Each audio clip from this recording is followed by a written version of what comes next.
यहाँ से फूड है वो सीधा हमारे कहाँ चला जाएगा, ग्रसिका के अंदर चला जाएगा। ठीक है, तो ये था हमारी फेरिंग्स के बारे में या ग्रसनी के बारे में, बस इतना पढ़ना है। इसके बाद में अगला पॉइंट कौन सा आएगा, थर्ड, जिसको बोलेंगे ग्रसिका, या इसको इंग्लिश में बोलते हैं इसोफेगस। क्या बोलेंगे, इसोफेगस। ओके, अब देखिए ये हमारे यहाँ से स्टार्ट होती है और यहाँ तक, इसकी जो लेंथ कितनी होती है, वो होती है 25 सेंटीमीटर। और इसका कार्य क्या होता है, भोजन को ग्रसनी से आमाशय तक ले जाना, बस ये इसका कार्य होता है। इसके अलावा इसकी डाइजेशन में कोई भूमिका नहीं होती है, आमाशय तक ले जाना, ये होता है इसका कार्य। ठीक है, अब नेक्स्ट पॉइंट कौन सा आएगा हमारे, उसको बोलेंगे आमाशय। स्टोमक होता है ना, नंबर 4 आमाशय, या इसको हम क्या बोलेंगे, स्टोमक। अब देखिए ये जो आमाशय होता है, आमाशय के अंदर हमारे क्या पाई जाती है, जठर ग्रंथियाँ। ओके, पहले हम आमाशय के बारे में थोड़ा देखेंगे। इस प्रकार से होता है ये आमाशय। ठीक है, डायग्राम बनाइए आगे, फिर भी एक बार देख लो इसको। ये हो गया हमारा आमाशय। ठीक है, इस प्रकार से इसका आकार अंग्रेजी के जे के समान होता है। जे लिखते हैं ना, जे फॉर जग, वो इस देखो यहाँ से, और ये हो गया जे के समान इसका आकार होता है। इसको भी हम कुल 3 भागों में बांटते हैं। ऊपर वाला भाग होता है, इसको बोलेंगे जठरागम। क्या बोलेंगे, जठरागम, या इसको इंग्लिश में बोलते हैं कार्डियक। क्या बोलेंगे, कार्डियक भाग। इसके बाद में ये वाला भाग होता है, इसको बोलते हैं फंडस, इंग्लिश में भी इसका नाम होता है फंडस। ठीक है, लास्ट में जो होता है ये वाला भाग, इसको बोलेंगे जठर निर्गमी भाग, और इसको बोलते हैं पाइलोरिक। ठीक है, ये होता है आमाशय के 3 भाग। अब देखिए आमाशय की जो ये क्या होती है, दीवार होती है, यहाँ पर क्या पाई जाती है, जठर ग्रंथियाँ, जो मैंने यहाँ पर आगे नाम उतार दिया है। अब यहाँ पर 3 तरह की कोशिकाएं पाई जाती है। नंबर 1, जिसका नाम होता है मुख्य या जाइमोजन कोशिकाएं। मुख्य कोशिका, या इसको बोलेंगे जाइमोजन कोशिकाएं। ठीक है, इनके द्वारा क्या स्रावित किया जाता है, प्रोएंजाइम पेप्सिनोजन। इसका काम क्या है, उसका हम आगे अध्ययन करेंगे। इसके बाद में नंबर 16 होती है, उसका नाम होता है ऑक्सिंटिक कोशिकाएं। ऑक्सिंटिक कोशिका, यहाँ से आमाशय के अंदर हाइड्रोक्लोरिक एसिड का स्त्रवण होता है, HCl का, और एक नीच कारक होते हैं, उनका भी स्त्रवण होता है। ठीक है, अगला जो होता है नंबर 3 कोशिका होती है, वो इसमें होती है श्लेष्मा ग्रीवा कोशिकाएं। क्या होती है, श्लेष्मा ग्रीवा कोशिकाएं। इनके द्वारा स्त्रवित किसका होता है, श्लेष्मा का स्त्रवण किया जाता है। ठीक है, इनके सभी के कार्य हम मानव पाचन तंत्र की जो कार्यकी का अध्ययन करेंगे ना, वहाँ हम इनका भी उसके साथ में अध्ययन करेंगे। ये हो गया हमारा आमाशय। ठीक है, आमाशय के बाद आती है छोटी आंत। क्या आती है, छोटी आंत। ठीक है, नंबर 5 छोटी आंत के बारे में देखेंगे। इसकी स्ट्रक्चर होती है वो कैसी होती है, स्मॉल स्टेंटाइन।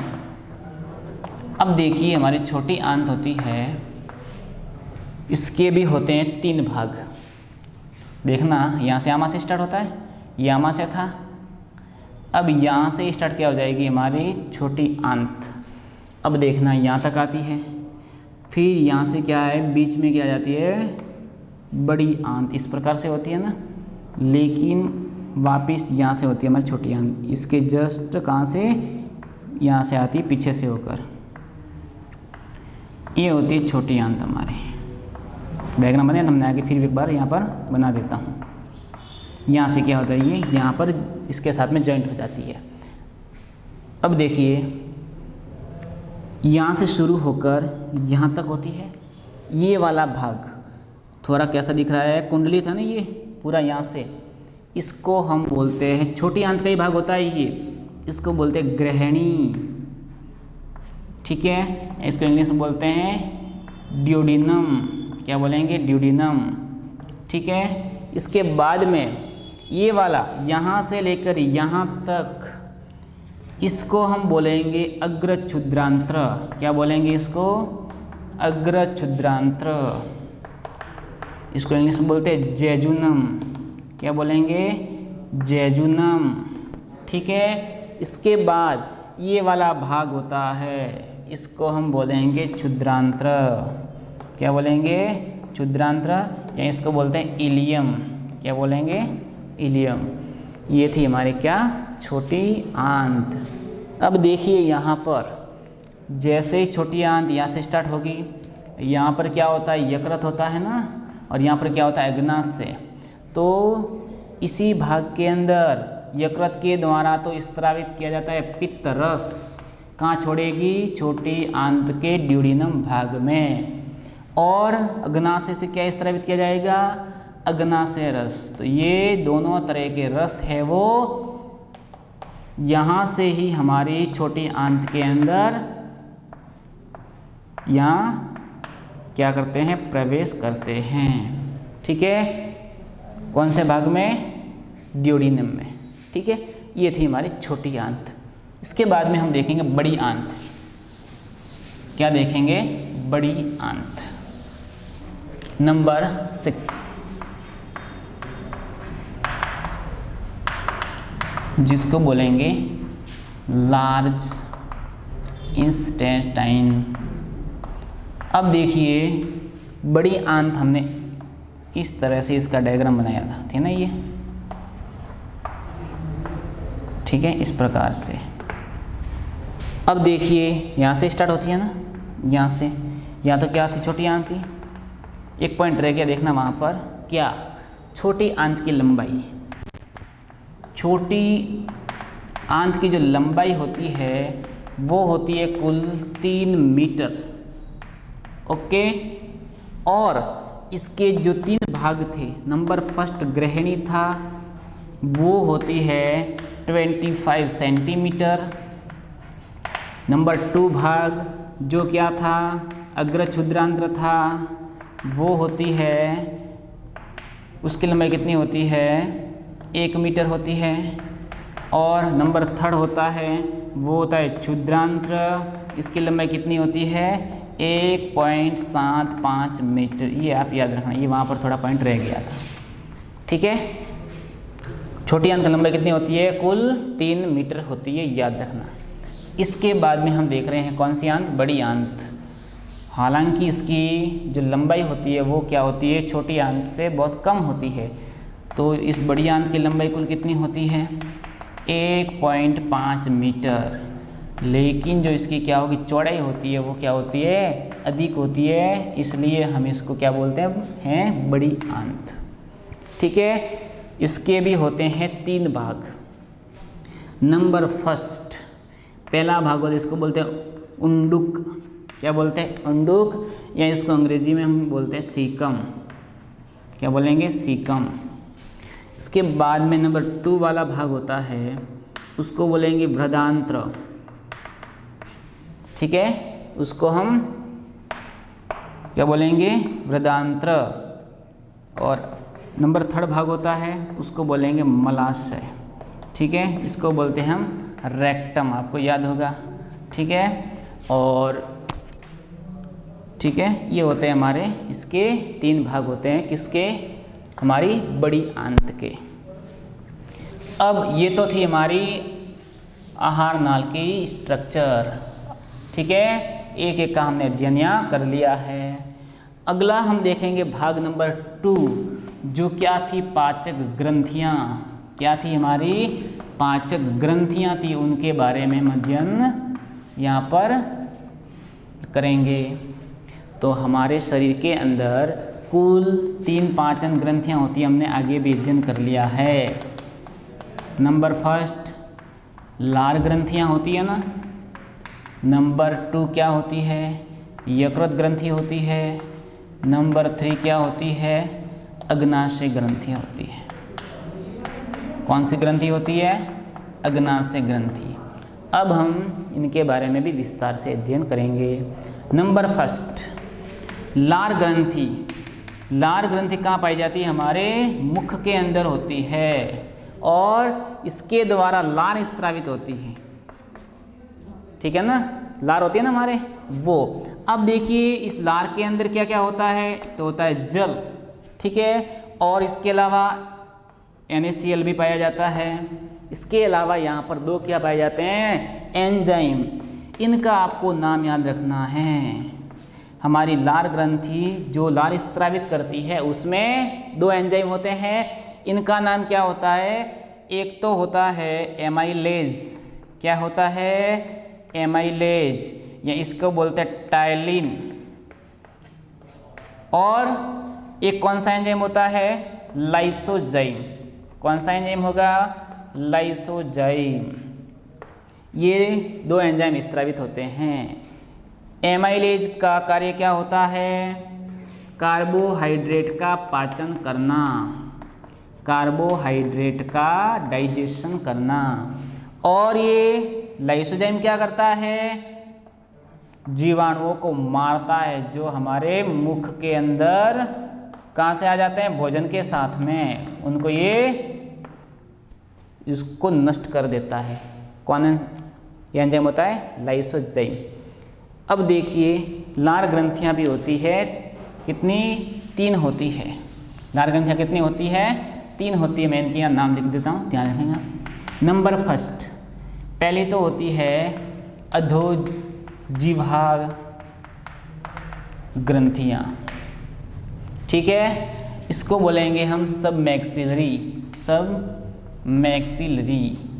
ठीक है, अगली जो होती है वो होती है अधोजंब, अधोजंब ग्रंथि। इसको हम बोलते हैं सबलिंगुअल। क्या बोलेंगे, सबलिंगुअल। इसके बाद में नंबर 3 होती है, इसको बोलेंगे कर्णपूर्व लार ग्रंथियाँ। कर्णपूर्व ग्रंथि, इसको बोलेंगे इंग्लिश में पैरोटिड। क्या बोलते हैं, पैरोटिड सैलाइवरी ग्लैंड। ये होती है 3। ठीक है, इसके बारे में इतना ही है। अब आती है हमारे नंबर 2, जिसको बोलेंगे यकृत ग्रंथि। यकृत, या उसको बोलते हैं लीवर। ठीक है ना, इसमें थोड़ा देखना, इंपॉर्टेंट भी है, एग्जाम में भी यहाँ से सवाल बनते हैं। यकृत ग्रंथि, इसकी हम लिखेंगे क्या क्या विशेषताएं होती है। वो पहले तो इसका जो वेट होता है, क्या वज़न, वो होता है लगभग 1.2 से 1.5 किलोग्राम, 1.5 kg। ठीक है, ये इसकी क्या होती है, 2 बड़ी बड़ी क्या होती है, पालियाँ होती है। ये हमारे को ध्यान रखना है। इम्पोर्टेंट पॉइंट सबसे, यह हमारे शरीर की सबसे बड़ी क्या है, ग्रंथि है। हमारे शरीर की सबसे बड़ी क्या है, ग्रंथि। वेरी इंपॉर्टेंट सवाल एग्जाम में आता है। नाम क्या लिख देना, यकृत ग्रंथि। ठीक है, अब इसके बाद में बहुत बार सवाल भी आया हुआ है कि इनकी क्रियात्मक व संरचनात्मक इकाई क्या होती है। यकृत ग्रंथि की क्रियात्मक व संरचनात्मक इकाई क्या होती है, तो वो होती है यकृत पालियाँ। इसके अंदर होती है ना, क्या होती है, यकृत पालियों को ही इसकी क्या बोलते हैं, संरचनात्मक और क्रियात्मक इकाई। और इनके द्वारा ही यकृत की जो क्या होती है पालियाँ, इनके द्वारा ही पित्त रस का स्त्रवण किया जाता है। बहुत बार क्या होता है, एग्जाम में आता है, क्या पित्त रस का स्त्रवण कहाँ से किया जाता है, और हमारे क्या होता है बात माइंड में पित्त रस और पित्ताशय से, ऐसा दिमाग में होता है ना, कहाँ से होता है पित्ताशय से। लेकिन ये आपकी क्या हो जाएगा रॉन्ग, क्योंकि इसका तो काम क्या होता है पित्त रस को जमा करना, न कि स्त्रावित करना। स्त्रावित कहाँ से होता है, यकृत की पालियों से। ये बात आप यार ध्यान रखना, वेरी इंपॉर्टेंट है, बहुत बार हम भूलते हैं यहाँ पर, ठीक है ना। अब अगला जो पॉइंट होता है वहाँ हम देखेंगे इनके कार्य, यकृत ग्रंथि क्या क्या कार्य करती है, बहुत सारे कार्य, इसको हम ध्यान से देखेंगे एक एक को, ठीक है। वो है नंबर फर्स्ट कार्य यकृत का, यह विटामिन ए, देखना यहाँ पर, विटामिन ए का संश्लेषण कर सकती है यकृत ग्रंथि, विटामिन ए का संश्लेषण कर सकती है, और विटामिन ए, डी और B12, ये तीन याद रखना, इनका या संचय कर सकती है, एकत्रित कर सकती है इनको। 2 पॉइंट हैं यहाँ पर, ठीक है। इसके बाद में नंबर 2, यकृत के द्वारा यूरिया का भी स्त्रवण किया जाता है। रासायनिक सूत्र याद होगा आपको, NH2CO NH2 यूरिया का, ठीक है। यूरिया का भी यहाँ पर संश्लेषण यकृत ग्रंथि के द्वारा होता है। नंबर 2 हो गया कार्य इसका। अगला नंबर 3 कार्य क्या कर सकता है यकृत, वो है इसके द्वारा हिपेरिन नामक जो क्या होता है पदार्थ, उसका स्त्रवण किया जाता है। हिपेरिन का स्त्रवण क्या होता है, ये जो होता है हिपेरिन, वो ये हमारे शरीर के अंदर रक्त को जमने नहीं देता है, रक्त को जमने नहीं देता है। कौन नहीं जमने देता है, हिपेरिन। इसका स्त्रवण कहाँ से होता है, यकृत से, ठीक है। इसके बाद और इसका स्त्रवण ये करती है प्रोथ्रोम्बिन और थ्रोम्बिन नामक प्रोटीन का, प्रोथ्रोम्बिन और थ्रोम्बिन नामक जो क्या होते हैं प्रोटीन, उनका भी स्त्रवण कहाँ से होता है, यकृत से। इनका काम क्या होता है, जब हमारे को चोट लगती है ना, तो हमारा जो क्या होता है रक्त है वो बाहर निकलता है, उसको रोकना, या फिर उसको यूँ कह सकते हैं रक्त का स्कंदन करना। वो काम कौन करते हैं, ये 2 प्रोटीन, इनका स्त्रवण यकृत से, ठीक है। ये इसके काम थे। और इसका क्या काम होता है, जब क्या होता है छोटा बच्चा होता है, इसको बोलते हैं हम क्या, एम्ब्रियो, उसके अंदर ये रक्त का भी उत्पादन करता है। भ्रूणावस्था में रक्त का उत्पादन करने का भी काम होता है, वो यकृत का ही होता है। इतने कार्य होते हैं। इसके बाद में एक इम्पॉर्टेंट कार्य है जो क्या होता है, डाइजेशन से संबंधित होता है, उसको हम देखेंगे यहाँ पर। नेक्स्ट कार्य कौन सा होता है, कार्य नंबर 6, इसको हम लिख देते हैं 3G। 3G कार्य करती है यकृत ग्रंथि। अब इनके नाम लिखेंगे हम। 3G के अंदर number first glycogenesis, glycogenesis, glycogenesis याद रखना ये नाम। Number 2 glycogenolysis, glycogenolysis. नंबर 3 ग्लूकोनियोजिनेसिस,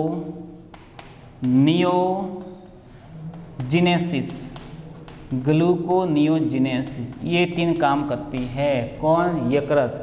इसके अंदर क्या होता है, ग्लाइकोजिनेसिस के अंदर तो क्या करती है, ये ग्लूकोज को ग्लाइकोजन में चेंज करती है, ग्लूकोज को ग्लाइकोजन में। इस प्रक्रिया को हम क्या बोलेंगे, ग्लाइकोजिनेसिस। अगला जो प्रोसेस क्या होता है, वो होता है ग्लाइकोलाइसिस। ग्लाइकोजिनोलाइसिस। इसके अंदर क्या होता है, इसका उल्टा हो जाएगा क्या, ग्लाइकोजन को ग्लूकोज में चेंज करना। और अगला जो काम क्या होता है, ग्लूकोनियोजिनेसिस। इसके अंदर क्या करती है, ये वसी अम्ल जो होते हैं ना फैट से बने हुए, उनको ये चेंज करती है ग्लूकोज के अंदर। तो हमारे को ध्यान रखना है 3G ये कार्य जो होते हैं उनको संपादित कौन करती है, यकृत ग्रंथि। वेरी इंपॉर्टेंट है, इनको याद रखना, ठीक है। तो ये थी हमारी यकृत ग्रंथि। नेक्स्ट जो हमारी लास्ट जो आ रही है, कौन सी पाचक ग्रंथि है, वो होती है अग्नाशय ग्रंथि। कौन सी ग्रंथि होती है, अग्नाशय ग्रंथि। नंबर 3 अग्नाशय ग्रंथि। अग्नाशय ग्रंथि, पैनक्रियाज ग्लैंड। अब देखिए इससे भी संबंधित बहुत सारे इंपॉर्टेंट सवाल बनते हैं। वो है नंबर 1, यह हमारे शरीर की दूसरी सबसे बड़ी पाचक ग्रंथि है। दूसरी सबसे बड़ी क्या है, पाचक ग्रंथि है। कौन सी, अग्नाशय। और इसे हम मिश्रित ग्रंथि भी कहते हैं। क्यों कहते हैं, क्योंकि यह अंतःस्रावी भी है और बहिस्रावी भी है। अंतःस्रावी भी है और बहिस्रावी भी होती है। अब देखिए अंतःस्रावी, याद होगा आपको, अंतःस्रावी के द्वारा हार्मोन स्रावित किए जाते हैं। तो अग्नाशय के द्वारा 3 हार्मोन स्रावित होते हैं, याद होगा आपको, ठीक है। अग्नाशय के अंदर 3 तरह की जो क्या होती है, कोशिकाएं, अल्फा कोशिका होती है, बीटा कोशिका होती है और एक होती है डेल्टा कोशिका, ठीक है। अल्फा से कौन सा स्रावित होगा, ग्लूकेगॉन हार्मोन। कौन सा हार्मोन, ग्लूकेगॉन। बीटा से कौन सा होता है, इंसुलिन। और डेल्टा से कौन सा होता है, सोमेटोस्टेटिन। कौन सा, सोमेटोस्टेटिन। ओके, ये होते हैं। अगली ग्रंथि कौन सी हो जाएगी, इसका ही भाग है, ये बहिस्रावी के रूप में भी कार्य करती है और इस दौरान ये अग्नाशय रस का स्रवण करती है। कौन से रस का, अग्नाशय रस का। और अग्नाशय रस के अंदर बहुत सारे एंजाइम होते हैं, उनका नाम यहाँ मैं एक बार उतार देता हूँ। Trypsinogen, number 2 chymotrypsinogen, number 3 प्रोकार्बोक्सीपेप्टिडेज।